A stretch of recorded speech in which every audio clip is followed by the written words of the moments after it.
नमस्कार, मैं हूं नेहा शुक्ला। हरियाणा की बीजेपी जेजेपी सरकार ने सभी सरकारी सेवाओं के लिए परिवार पहचान पत्र अनिवार्य कर दिया है। यानी आप सरकार द्वारा दी जा रही सुविधाओं का लाभ तभी उठा पाएंगे जब आपके पास परिवार पहचान पत्र होगा। खट्टर सरकार ने इसकी अधिसूचना जारी कर दी है, लेकिन रोचक तथ्य ये है कि अभी राज्य में सिर्फ 50% परिवारों के पास ही ये कार्ड बन पाए हैं।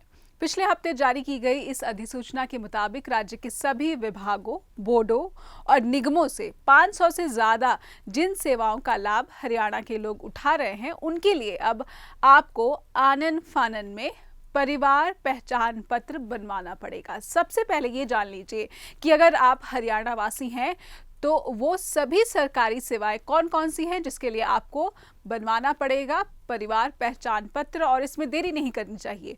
तो चलिए विस्तार से बताते हैं कि ये सेवाएं दरअसल कौन कौन सी हैं। पेंशन, नौकरी, छात्रवृत्ति, अवार्ड, जमीन, बिजली, राशन कार्ड, बेरोजगारी भत्ता, धोबी घाट लाइसेंस, रेहड़ी की मंजूरी, शहीदों की विधवाओं की सहायता, बीज खाद का लाइसेंस, लाउड स्पीकर और यहाँ तक कि चुनाव प्रचार में वाहनों का परमिट, घरेलू हिंसा के खिलाफ संरक्षण, निजी प्ले स्कूल की मान्यता और विवाह पंजीकरण करवाने में भी ये जो सभी सेवाएं हैं इनमें भी परिवार पहचान पत्र अनिवार्य कर दिया गया है, जरूरी कर दिया गया है। वर्तमान में हरियाणा में लगभग 56,25,307 परिवार हैं।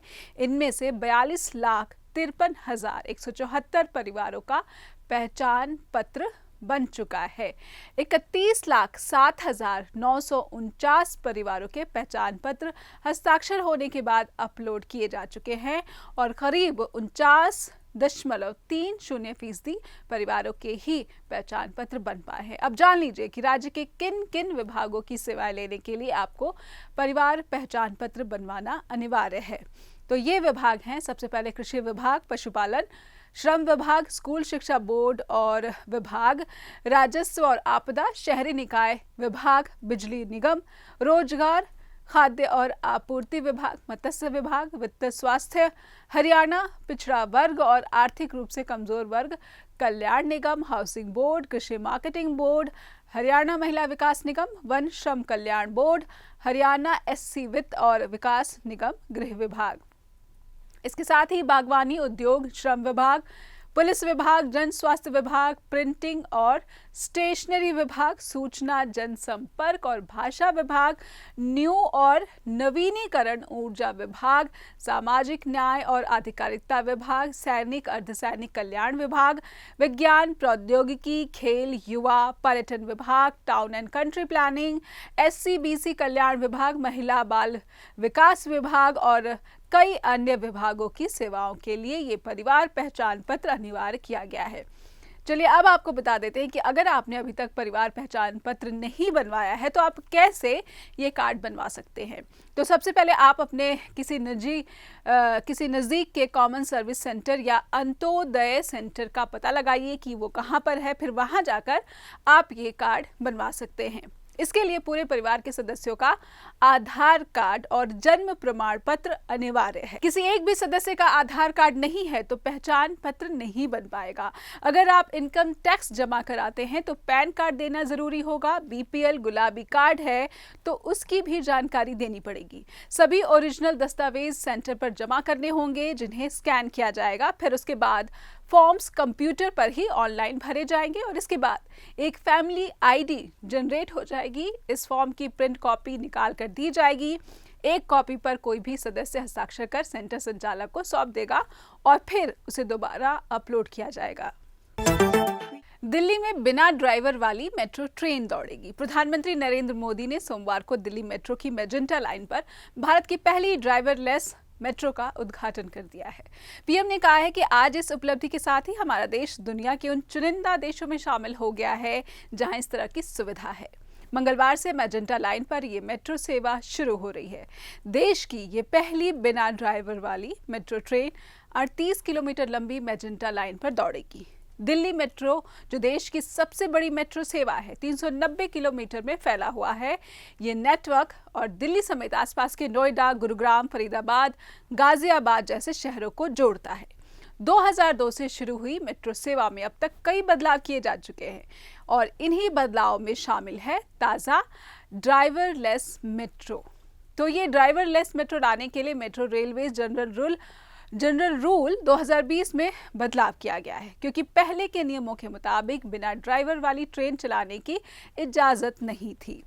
मैजेंटा लाइन, जिस पर पहली ड्राइवरलेस ट्रेन शुरू हो रही है, ये दिल्ली में जनकपुरी वेस्ट और नोएडा में बोटानिकल गार्डन को जोड़ती है।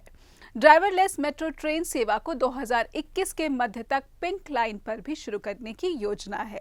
वर्तमान में भी ज़्यादातर मेट्रो ट्रेन को रिमोट कंट्रोल द्वारा ऑपरेशन रूम से ही नियंत्रित किया जाता है, जिसे ऑपरेशंस कंट्रोल सेंटर या OCC कहा जाता है। यहाँ से इंजीनियरों की कई टीम पूरे नेटवर्क में रियल टाइम ट्रेन मूवमेंट पर नजर रखती है। ये एयर ट्रैफिक कंट्रोल रूम की तरह काम करता है। DMRC के पास अभी 3 OCC है, जिसमें से 2 मेट्रो मुख्यालय के अंदर और 1 शास्त्री पार्क में है। ड्राइवर और ट्रेन ऑपरेटर के पास कितना कंट्रोल है, ये इस बात पर निर्भर करता है कि वो किस लाइन पर ट्रेन चला रहे हैं। पुराने कॉरिडोर जैसे रेड लाइन और ब्लू लाइन पर ड्राइवर का कंट्रोल ज़्यादा रहता है। वो ट्रेन की स्पीड से लेकर दरवाजे खुलने और बंद करने तक को कंट्रोल करते हैं। हालांकि वो मेट्रो ट्रेन तय लिमिट से तेज़ नहीं चला पाते। दूसरी लाइनों पर ड्राइवर सिर्फ चलने का कमांड देते हैं, लेकिन कई बार इन लाइनों पर भी ऑटोमेटिक कंट्रोल बंद किए जाते हैं ताकि ड्राइवर किसी तरह की आपातकाल परिस्थिति के लिए तैयार रहें। अब इस लाइन पर मेट्रो का संचालन ड्राइवरलेस ट्रेन ऑपरेशन DTO के तरीके से होगा, जिसमें ट्रेनों का नियंत्रण बिना किसी इंसानी दखल के DMRC के 3 कमांड सेंटरों से हो सकेगा। Communication based train control signalling तकनीक ट्रेनों के संचालन और उसमें किसी समस्या के समाधान को दुरुस्त करने में सक्षम है। ट्रेन के संचालन में किसी ड्राइवर की आवश्यकता तभी होगी जब कोई हार्डवेयर बदलने की जरूरत होगी। ड्राइवरलेस ट्रेन तकनीक का एक मापदंड होता है जिसे ग्रेड्स ऑफ ऑटोमेशन GOA कहते हैं। GOA एक तकनीक में एक ड्राइवर ट्रेन चलाता है। GOA 2 और GOA 3 में ड्राइवर की भूमिका सिर्फ दरवाजों को खोलने और आपातकालीन परिस्थितियों में ट्रेन चलाने की होती है, जबकि ट्रेन का चलना और रुकना ऑटोमेटिक होता है। GOA 4 में पूरी ट्रेन अपने आप चलती है। DMRC के पास 2017 से ये तकनीक मौजूद है, लेकिन इसे शुरू करने से पहले कड़े परीक्षण करने पड़े हैं। इसकी शुरुआत मई 2020 में ही हो जानी थी, लेकिन कोविड-19 के लॉकडाउन के चलते इसे टाल दिया गया था। बिना ड्राइवर वाले मेट्रो के बारे में सुरक्षा का एक बड़ा सवाल भी पूछा जाता है। तो चलिए आपको बता देते हैं कि ये बिना ड्राइवर वाली मेट्रो ट्रेन कितनी सुरक्षित है, भरोसेमंद है। DMRC के मुताबिक मेट्रो को चलाने से जुड़े कई काम पहले से ही ऑटोमेटिक हैं।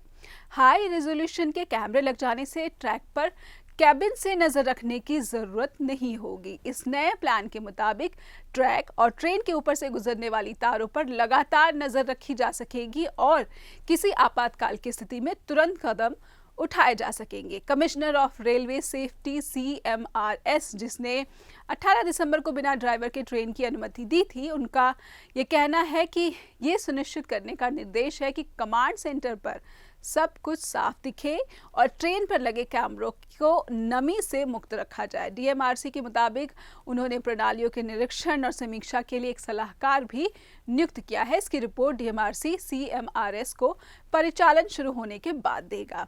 कमांड सेंटर पर इंफॉर्मेशन कंट्रोल्स होंगे जो कि यात्रियों और भीड़ की मॉनिटरिंग करेंगे। इसके अलावा ट्रेन से जुड़ी दूसरी जानकारी और CCTV की भी लगातार मॉनिटरिंग की जाएगी। लेकिन अभी भी ये सिस्टम अनअटेंडेंट ट्रेन ऑपरेशन यानी UTO मोड यानी पूरी तरह से ड्राइवरलेस मोड से दूर है। जब तक DMRC पूरी तरह से UTO मोड में नहीं चला जाता, एक ट्रेन मेट्रो ऑपरेटर ट्रेन पर मौजूद होगा ताकि किसी इमरजेंसी की हालत को संभाला जा सके। जैसे ही मेट्रो में हर तरह की गड़बड़ी को पकड़ने वाले कैमरे लग जाएंगे, ड्राइवर हटा दिया जाएगा। समय के साथ ड्राइवर की कैबिन और कंट्रोल पैनल भी हटा दिए जाएंगे। अभी ड्राइवर की कैबिन ट्रेन के आगे और पीछे लगे होते हैं। अभी लगाए गए कैमरों से ट्रैक पर होने वाली गड़बड़ियां नहीं देखी जा सकती। ट्रैक की फुटेज को रियल टाइम में कमांड सेंटर से देखने के लिए भी कुछ बदलाव और करने हैं।